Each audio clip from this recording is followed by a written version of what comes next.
ومن يهد الله فهو المهتد ومن يضلل فلن تجد لهم أولياء من دونه ونحشرهم يوم القيامة على وجوههم عميا وبكما وصما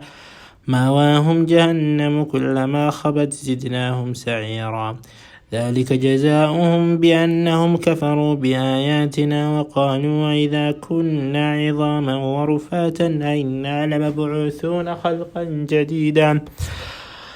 أولم يروا أن الله الذي خلق السماوات والأرض قادر على أن يخلق مثلهم وجعل لهم أجلا لا ريب فيه فأبى الظالمون إلا كفورا قل لو أنتم تملكون خزائن رحمة ربي إذا لأمسكتم خشية الإنفاق وكان الإنسان قتورا ولقد آتينا موسى 9 آيات بينات فاسأل بني إسرائيل إذ جاءهم فقال له فرعون إني لأظنك يا موسى مسحورا قال لقد علمت ما أنزل هؤلاء إلا رب السماوات والأرض بصائر وإني لأظنك يا فرعون مثبورا فأراد أن يستفزهم من الأرض فأغرقناه ومن معه جميعا وقلنا من بعده لبني إسرائيل اسكنوا الأرض فإذا جاء وعد الآخرة جئناكم لفيفا وبالحق أنزلناه وبالحق نزل وما أرسلناك إلا مبشرا ونذيرا وقرآنا فرقناه لتقرأه على الناس على مكث ونزلناه تنزيلا قل آمنوا به أو لا تؤمنوا إن الذين أوتوا العلم من قبله إذا يتلى عليهم يخرون للأذقان سجدا ويقولون سبحان ربنا إن كان وعد ربنا لمفعولا ويخرون للأذقان يبكون ويزيدهم خشوعا قل ادعوا الله وادعوا الرحمن أيما تدعوا فله الأسماء الحسنى ولا تجهر بصلاتك ولا تخافت بها وابتغ بين ذلك سبيلا وقل الحمد لله الذي لم يتخذ ولدا ولم يكن له شريك في الملك ولم يكن له ولي من الذل وكبره تكبيرا بسم الله الرحمن الرحيم أتى أمر الله فلا تستعجلوا سبحانه وتعالى عما يشركون ينزل الملائكة بالروح من أمره على من يشاء من عباده أن أنذروا أنه لا إله إلا أنا فاتقون خلق السماوات والأرض بالحق تعالى عما يشركون خلق الإنسان من نطفة فإذا هو خصيم مبين والأنعام خلقها لكم فيها دفء ومنافع ومنها تأكلون ولكم فيها جمال حين تريحون وحين تسرحون وتحمل أثقالكم إلى بلد لم تكونوا بالغيه إلا بشق الأنفس إن ربكم لرؤوف رحيم والخيل والبغال والحمير لتركبوها وزينة ويخلق ما لا تعلمون وعلى الله قصد السبيل ومنها جائر ولو شاء لهداكم أجمعين هو الذي أنزل من السماء ماء لكم منه شراب ومنه شجر فيه تسيمون ينبت لكم به الزرع والزيتون والنخيل والأعناب ومن كل الثمرات إن في ذلك لآية لقوم يتفكرون وسخر لكم الليل والنهار والشمس والقمر والنجوم مسخرات بأمره إن في ذلك لآيات لقوم يعقلون وما ذرأ لكم في الأرض مختلفا ألوانه إن في ذلك لآية لقوم يذكرون وهو الذي سخر البحر لتأكلوا منه لحما ضريا وتستخرجوا منه حلية تلبسونها وترى الفلك مواخر فيه ولتبتغوا من فضله ولعلكم تشكرون وألقى في الأرض رواسي أن تميد بكم وأنهارا وسبلا لعلكم تهتدون وعلامات وبالنجم هم يهتدون أفمن يخلق كمن لا يخلق أفلا تذكرون وإن تعدوا نعمة الله لا تحصوها إن الله لغفور رحيم والله يعلم ما تسرون وما تعلنون والذين يدعون من دون الله لا يخلقون شيئا وهم يخلقون أموات غير أحياء وما يشعرون أيان يبعثون إلهكم إله واحد فالذين لا يؤمنون بالآخرة قلوبهم منكرة وهم مستكبرون لا جرم أن الله يعلم ما يسرون وما يعلنون إنه لا يحب المستكبرين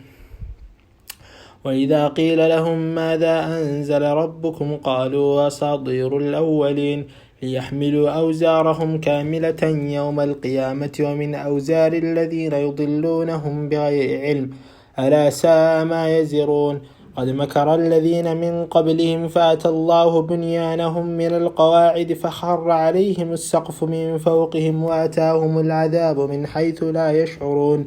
ثم يوم القيامة يخزيهم ويقول أين شركائي الذين كنتم تشاقون فيهم قال الذين أوتوا العلم إن الخزي اليوم والسوء على الكافرين الذين تتوفاهم الملائكة ظالمي أنفسهم فألقوا السلم ما كنا نعمل من سوء بلى إن الله عليم بما كنتم تعملون فادخلوا أبواب جهنم خالدين فيها فلبئس مثوى المتكبرين وقيل للذين اتقوا ماذا أنزل ربكم قالوا خيرا للذين أحسنوا في هذه الدنيا حسنة ولدار الآخرة خير ولنعم دار المتقين جنات عدن يدخلونها تجري من تحتها الأنهار لهم فيها ما يشاءون كذلك يجزي الله المتقين الذين تتوفاهم الملائكة طيبين يقولون سلام عليكم ادخلوا الجنة بما كنتم تعملون هل ينظرون إلا أن تأتيهم الملائكة أو يأتي أمر ربك كذلك فعل الذين من قبلهم وما ظلمهم الله ولكن كانوا أنفسهم يظلمون فأصابهم سيئات ما عملوا وحاق بهم ما كانوا به يستهزئون وقال الذين أشركوا لو شاء الله ما عبدنا من دونه من شيء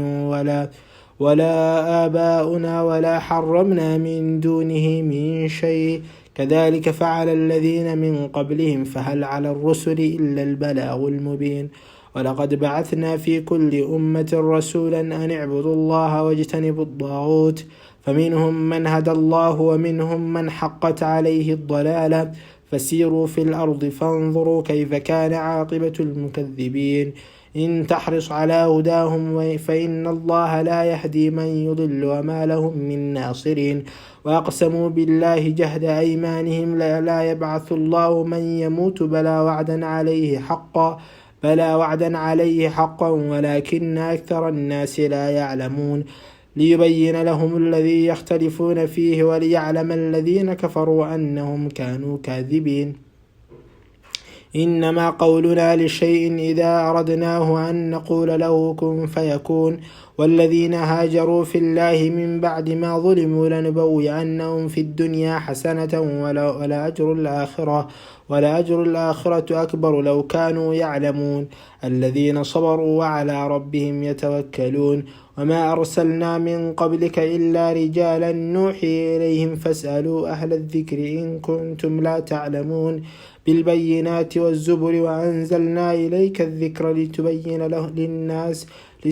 للناس ما نزل إليهم ولعلهم يتفكرون أفأمن الذين مكروا السيئات أن يخسف الله بهم الأرض أو يأتيهم العذاب من حيث لا يشعرون أو يأخذهم في تقلبهم فما هم بمعجزين أو يأخذهم على تخوف فإن ربكم لرؤوف رحيم. أولم يروا إلى ما خلق الله من شيء يتفوّض ظلاله عن اليمين وعن والشمائل سجدا لله وهم داخرون. ولله يسجد ما في السماوات وما في الأرض من دابة والملائكة وهم لا يستكبرون يخافون ربهم من فوقهم ويفعلون ما يؤمرون. وقال الله لا تتخذوا إلهين اثنين إنما هو إله واحد فإياي فارهبون. وله ما في السماوات والأرض وله الدين واصبا أفغير الله تتقون وما بكم من نعمة فمن الله ثم إذا مسكم الضر فإليه تجارون ثم إذا كشف الضر عنكم إذا فريق منكم بربهم يشركون ليكفروا بما آتيناهم فتمتعوا فسوف تعلمون. ويجعلون لما لا يعلمون نصيبا مما رزقناهم تالله لتسألن عما كنتم تفترون. ويجعلون لله البنات سبحانه ولهم ما يشتهون. وإذا بشر أحدهم بالأنثى ظل وجهه مسودا وهو كظيم يتوارى من القوم من سوء ما بشر به يمسكه على هون أم يدسه في التراب ألا ساء ما يحكمون. للذين لا يؤمنون بالآخرة مثل السوء ولله المثل الأعلى وهو العزيز الحكيم. ولو يؤاخذ الله الناس بظلمهم ما ترك عليها من دابة ولكن يؤخرهم إلى أجل مسمى فإذا جاء أجلهم لا يستأخرون ساعة ولا يستقدمون. ويجعلون لله ما يكرهون وتصف ألسنتهم الكذب أن لهم الحسنى لا جرم أن لهم النار وأنهم مفرطون. تالله لقد أرسلنا إلى من قبلك فزين لهم الشيطان أعمالهم فهو وليهم اليوم ولهم عذاب أليم. وما أنزلنا عليك الكتاب إلا لتبين لهم الذي اختلفوا فيه وهدى ورحمة لقوم يؤمنون. والله أنزل من السماء ماء فأحيا به الأرض بعد موتها إن في ذلك لآية لقوم يسمعون. وإن لكم في الأنعام لعبرة نسقيكم مما في بطونه من بين فرث ودم لبنا خالصا سائغا للشاربين ومن ثمرات النخيل والأعناب تتخذون منه سكرا ورزقا حسنا إن في ذلك لآية لقوم يعقلون. وأوحى ربك إلى النحل أن اتخذي من الجبال بيوتا ومن الشجر ومما يعرشون ثم كلي من كل الثمرات فاسلكي سبل ربك ذللا يخرج من بطونها شراب مختلف ألوانه فيه شفاء للناس إن في ذلك لآية لقوم يتفكرون. والله خلقكم ثم يتوفاكم ومنكم من يرد إلى أرذل العمر لكي لا يعلم بعد علم شيئا إن الله عليم قدير. والله فضل بعضكم على بعض في الرزق فما الذين فضلوا براد رزقهم على ما ملكت أيمانهم فهم فيه سواء فبنعمة الله يجحدون. والله جعل لكم من أنفسكم أزواجا وجعل لكم من أزواجكم بنين وحفدة ورزقكم من الطيبات أفبالباطل يؤمنون وبنعمة الله هم يكفرون. ويعبدون من دون الله ما لا يملك لهم رزقا من السماوات والأرض شيئا ولا يستطيعون. فلا تضربوا لله الأمثال إن الله يعلم وأنتم لا تعلمون. ضرب الله مثلا عبدا مملوكا لا يقدر على شيء ومن رزقناه منا رزقا حسنا فهو ينفق منه سرا وجهرا هل يستوون؟ الحمد لله بل أكثرهم لا يعلمون. وضرب الله مثلا الرجلين أحدهما أبكم لا يقدر على شيء وهو كل على مولاه أينما يوجهه لا يأتي بخير هل يستوي هو ومن يأمر بالعدل وهو على صراط مستقيم. ولله غيب السماوات والأرض وما أمر الساعة إلا كلمح البصر أو هو أقرب إن الله على كل شيء قدير. والله أخرجكم من بطون أمهاتكم لا تعلمون شيئا وجعل لكم السمع والأبصار والأفئدة لعلكم تشكرون. أولم يروا إلى الطير مسخرات في جو السماء ما يمسكهن إلا الله إن في ذلك لآيات لقوم يؤمنون. والله جعل لكم من بيوتكم سكنا وجعل لكم من جنود الأنعام بيوتا تستخفونها يوم ضعنكم ويوم إقامتكم ومن أصفافها وأوبارها وأشعارها أثاثا ومتاعا إلى حين. والله جعل لكم مما خلق ظلالا وجعل لكم من الجبال أكنانا وجعل لكم سرابيل تقيكم الحر وسرابيل تقيكم بأسكم كذلك يتم نعمته عليكم لعلكم تسلمون. فإن تولوا فإنما عليك البلاغ المبين. يعرفون نعمة الله ثم ينكرونها وأكثرهم الكافرون. ويوم نبعث من كل أمة شهيدا ثم لا يؤذن للذين كفروا ولا هم يستعتبون. وإذا رأى الذين ظلموا العذاب فلا يخفف عنهم ولا هم ينظرون. وإذا رأى الذين أشركوا شركاءهم قالوا ربنا هؤلاء شركاؤنا الذين كنا ندعو من دونك فألقوا إليهم القول إنهم لكاذبون. وألقوا إلى الله يومئذ السلم وضل عنهم ما كانوا يفترون. الذين كفروا وصدوا عن سبيل الله زدناهم عذابا فوق العذاب بما كانوا يفسدون. ويوم نبعث في كل أمة شهيدا عليهم من أنفسهم وجئنا بك على هؤلاء ونزلنا عليك الكتاب تبيانا لكل شيء وهدى ورحمة وبشرى للمسلمين. إن الله يأمر بالعدل والإحسان وإيتاء ذي القربى وينهى عن الفحشاء والمنكر والبغي يعظكم لعلكم تذكرون. وأوفوا بعهد الله إذا عاهدتم ولا تنقضوا الأيمان بعد توكيدها وقد جعلتم الله عليكم كفيلا إن الله يعلم ما تفعلون. ولا تكونوا كالتي نقضت غزلها من بعد قوة أنكاثا تتخذون أيمانكم دخلا بينكم أن تكون أمة هي أربى من أمة إنما يبلوكم الله به وليبينن لكم يوم القيامة ما كنتم فيه تختلفون.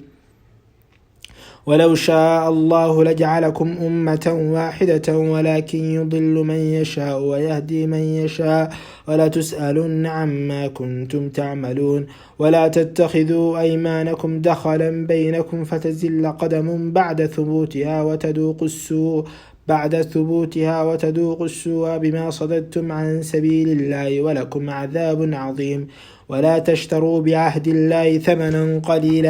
ثمنا قليلا إنما عند الله هو خير لكم إن كنتم تعلمون. ما عندكم ينفد وما عند الله باق ولنجزين الذين صبروا أجرهم بأحسن ما كانوا يعملون. من عمل صالحا من ذكر أو أنثى وهو مؤمن فلنحيينه حياة طيبة ولنجزينهم أجرهم بأحسن ما كانوا يعملون. فإذا قرأت القرآن فاستعذ بالله من الشيطان الرجيم إنه ليس له سلطان على الذين آمنوا وعلى ربهم يتوكلون إنما سلطانه على الذين يتولونه والذين هم به مشركون وإذا بدلنا آية مكان آية والله أعلم بما ينزل قالوا إنما أنت مفتر بل أكثرهم لا يعلمون قل نزله روح القدس من ربك بالحق ليثبت الذين آمنوا وهدى وبشرى للمسلمين ولقد نعلم أنهم يقولون إنما يعلمه بشر لسان الذي يلحدون إليه أعجمي وهذا لسان عربي مبين إن الذين لا يؤمنون بآيات الله لا يهديهم الله ولهم عذاب أليم إنما يفتري الكذب الذين لا يؤمنون بآيات الله وأولئك هم الكاذبون من كفر بالله من بعد إيمانه إلا من أكره وقلبه مطمئن بالإيمان ولكن من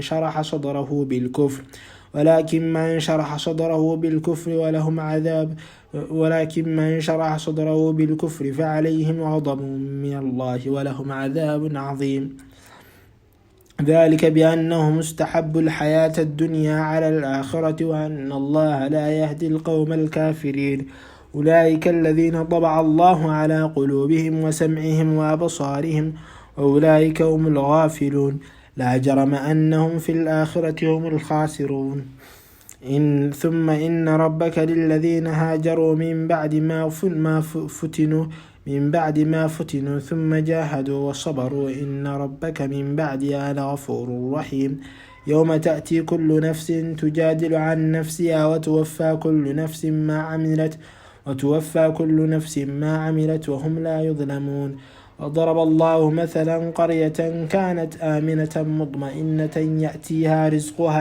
يأتيها رزقها رغدا من كل مكان فكفرت بأنعم الله فأذاقها الله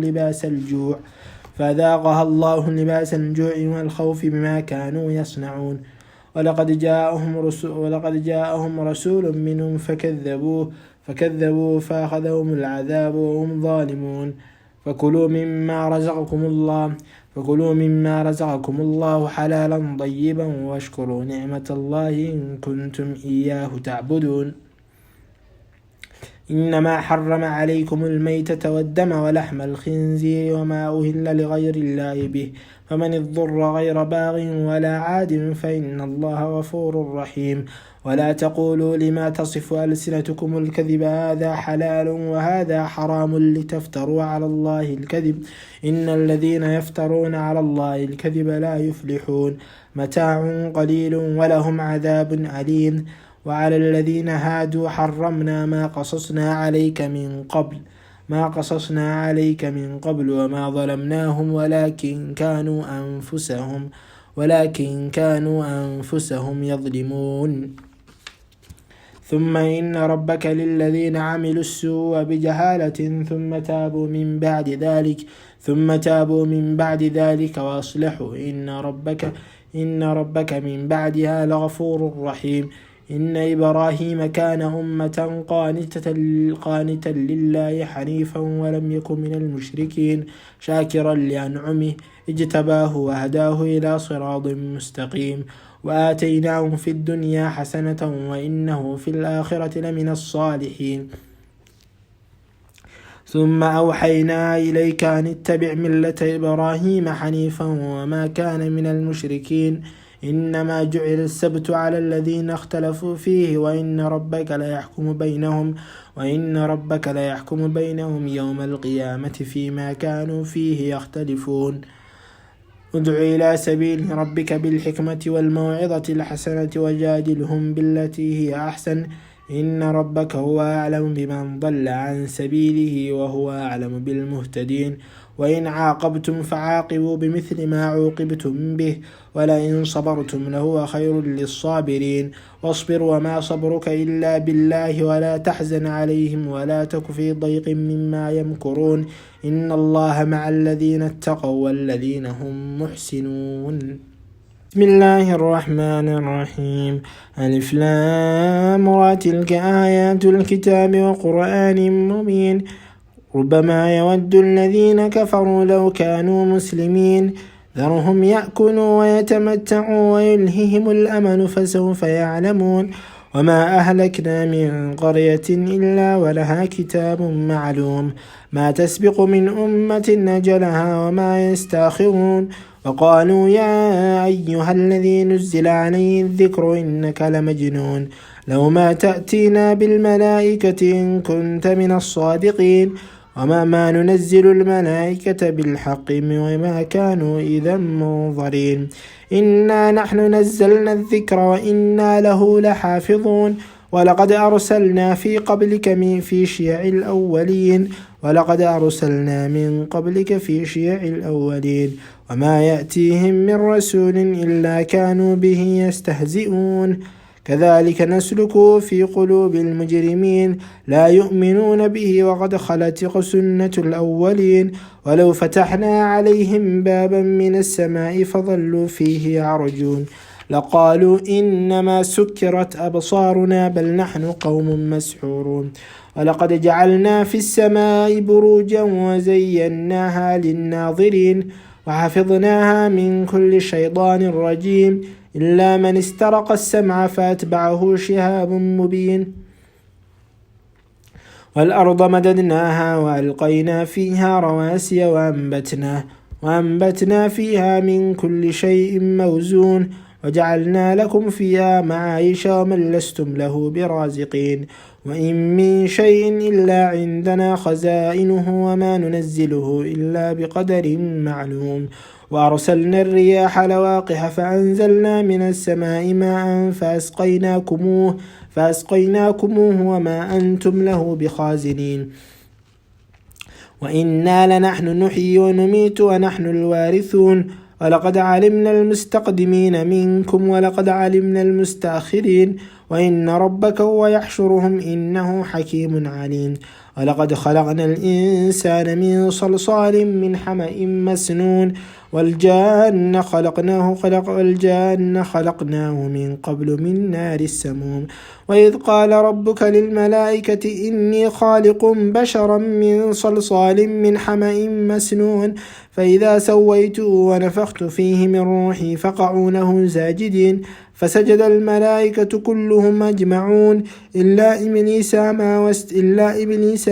أن يكون مع الساجدين قال يا إبليس ما لك ألا تكون مع الساجدين قال لم أكن أسجد لبشر خلقته من صلصال من حمأ مسنون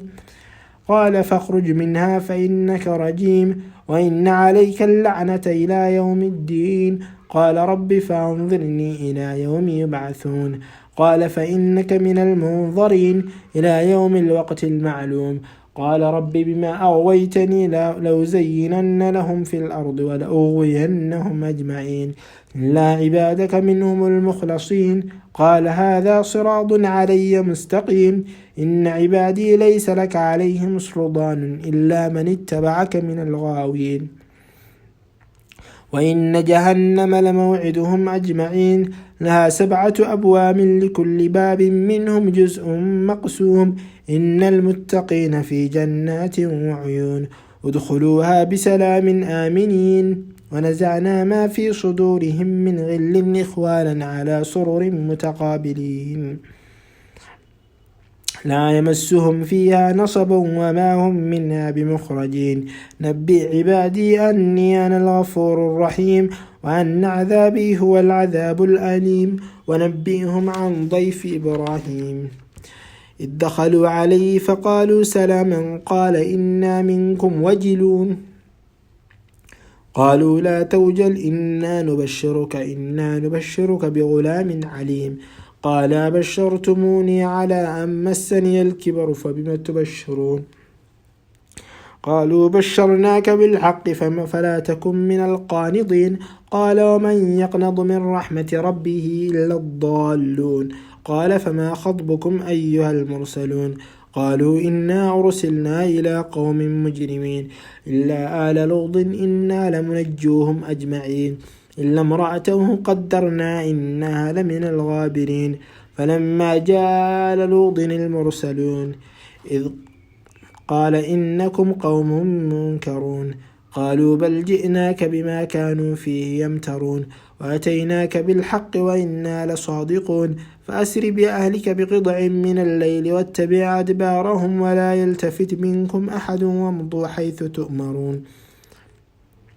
وقضينا إليك ذلك الأمر أن دابر هؤلاء قوم مقطوع مصبحين وجاء أهل المدينة يستبشرون قال إن هؤلاء ضيفي فلا تفضحون واتقوا الله ولا تخزون قالوا أولم ننهك عن العالمين قال هؤلاء بناتي هن إن كنتم فاعلين لعمرك إنهم لفي سكرتهم يعمهون